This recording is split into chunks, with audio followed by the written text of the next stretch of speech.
Salut, c'est Sarah, ça dit quoi? Cette révélation vise à établir la vérité. En temps de guerre, les attaques contre la vérité commencent bien avant le début du conflit et se poursuivent bien après.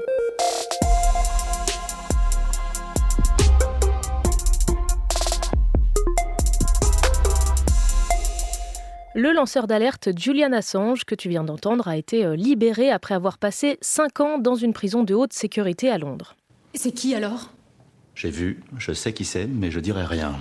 Julian Assange est au départ un informaticien australien. Il est surtout connu pour avoir fondé le site Wikileaks et avoir diffusé depuis 2010 plus de 700 000 documents classifiés, donc confidentiels, sur les activités de l'armée américaine, notamment en Irak et en Afghanistan.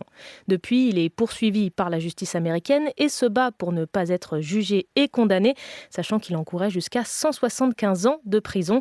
Il a aussi été accusé de viol en Suède, mais l'enquête a été abandonnée. Pour échapper à la justice, il a vécu reclus pendant 7 ans à l'ambassade d'Équateur à Londres, puis a été emprisonné en 2019. Et cette nuit, tout a changé. Il a conclu un accord et va bien se retrouver devant un juge ce matin. Je laisse mon collègue Sébastien Paour, qui suit ça depuis Washington, t'expliquer. Sauf accroc de dernière minute, il va plaider coupable de diffusion illégale de documents relatifs à la sécurité nationale et il devrait être condamné à 62 mois de prison, une peine qu'il a déjà largement purgée au Royaume-Uni et qui fera de lui formellement, aux yeux de la justice américaine, un homme libre. À 52 ans, sa cavale est donc sur le point de se terminer. Parmi les documents révélés par Wikileaks, il y avait une vidéo de 2 journalistes tués en Irak, une bavure de l'armée américaine en 2007, ce qui m'amène à te parler ce matin d'une autre enquête sur le sort des journalistes à Gaza cette fois. Le consortium Forbidden Stories, qui regroupe plusieurs médias, dont Radio France, a documenté la mort de 100 journalistes dans la bande de Gaza depuis le 7 octobre. Parmi eux, 18 ont été touchés par des drones, une arme de précision par excellence, et les bureaux de l'agence France Presse ont été touchés par un tir direct de tanks israéliens, ce que l'armée a nié. Dans un conflit, les journalistes sont considérés comme des civils, les viser directement est donc un crime de guerre. Là, il faut voir l'eau qu'il y a. C'est un cauchemar qui se répète pour les habitants de la vallée de la Vésubie dans les Alpes-Maritimes. 52 personnes se sont retrouvées bloquées et ont été évacuées cette nuit. De fortes pluies sont tombées hier, les cours d'eau sont montés et ont submergé plusieurs ponts provisoires. Ils avaient été construits après le passage en 2020 de la tempête Alex dans cette vallée et celle de la Roya. Les inondations avaient fait 10 morts. À l'heure où j'enregistre cet épisode, aucune victime et les évacuations sont terminées. Je continue à répondre à vos questions à quelques jours des élections législatives et ce matin on part à Matignon, lieu de résidence du Premier ministre. Salut Sarah, je m'appelle Pauline et je me demandais comment à l'Assemblée nationale le prochain Premier ministre va être désigné si aucun parti n'obtient la majorité absolue. Dans tous les cas, c'est le président de la République qui choisit le Premier ministre.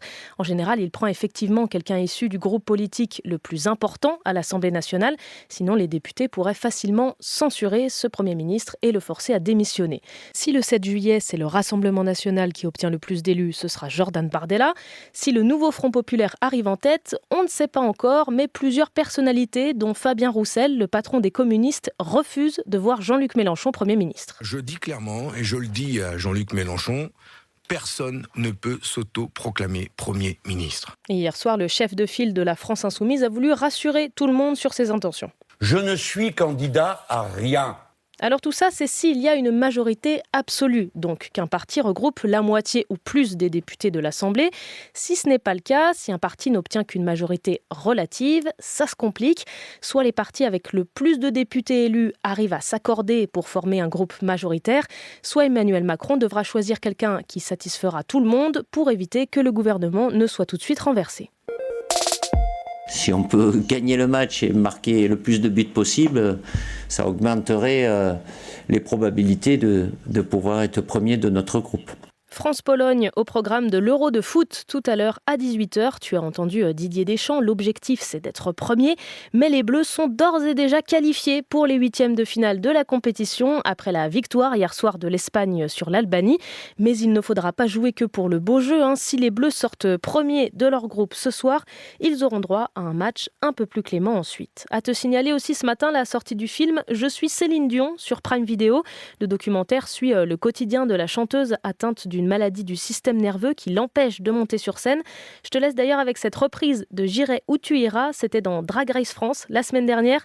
C'était Sarah de France Info. Allez, ciao. On comprend qu'on est beau, il suffit d'être soi.